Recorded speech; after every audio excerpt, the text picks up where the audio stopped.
يا هلا والله بمشاهدي برنامج الصافرة. يلا نشوف ابرز العناوين وصفر يا حكم.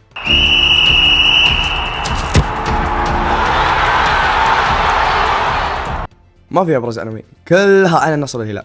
حلقتنا اليوم عن الاخطاء الكارثيه التحكيميه اللي حصلت في ديربي النصر والهلال. اعتبروني انا ومن مثلي من جمهور النصر ما نفهم بالتحكيم وماخذين التحكيم شماعه. كل الصحف الاجنبيه والعالميه تتحدث عن المهزله التحكيميه ومستغربين كيف حصلت كل هذه المهازل. طيب هم بعد اصحاب مؤامره؟ يعني حنا والعالم كله طلعنا غلط وانتم بس اللي صح؟ التحكيم ينحر النصر من الوريد للوريد. يا مظلوم ارتاح، عمر الحق ما راح. خلونا نشوف معكم الاخطاء الكارثيه اللي صارت في المباراه. الحاله الاولى بلنتي رونالدو، وهل يستحق بلنتي؟ نشوف معكم ونرجع نعلق.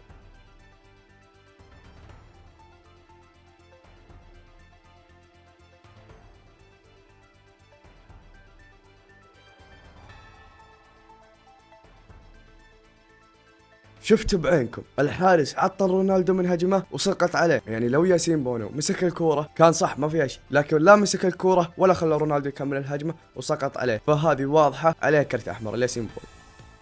خلونا نروح ونشوف الطامه الكبرى. يا عالم هذه واضحة، هذه ما يحتاج لها فار حتى، هذه بالعين المجردة نقدر نجيبها. يعني لا هو اللي رجع للفار ولا هو اللي حسبها. وش ورا ذي؟ أنا بعرف وش ورا ذي. إذا هذه ما حسبها بلنتي تزعلون على اللي بعدها؟ أنا بعرف هو ليه ما يرجع للفار. تخيلوا ان طول المباراة كلها ما رجع للفار، مع ان في أخطاء تحكيمية تنعد لا تعد ولا تحصى، ما تنعد، وفوق ذلك ما رجع للفار. اللاعبين قالوا له ارجع للفار، الجمهور كل اللي في الملعب قالوا له ارجع للفار، ولا يرجع للفار ولو مرة. خلونا نروح للمصيبة الأعظم والأعظم والأعظم. هدف صحيح لرونالدو واحتسب تسلل.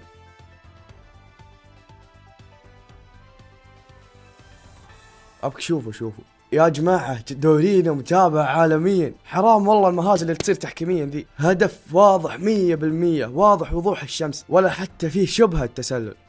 الحين خلصنا من الأخطاء التحكيمية. بما أني نصراوي، تعالوا يا جمهور النصر أبيكم كلمة راس بيني وبينكم. بالله عجبكم مستوى النصر.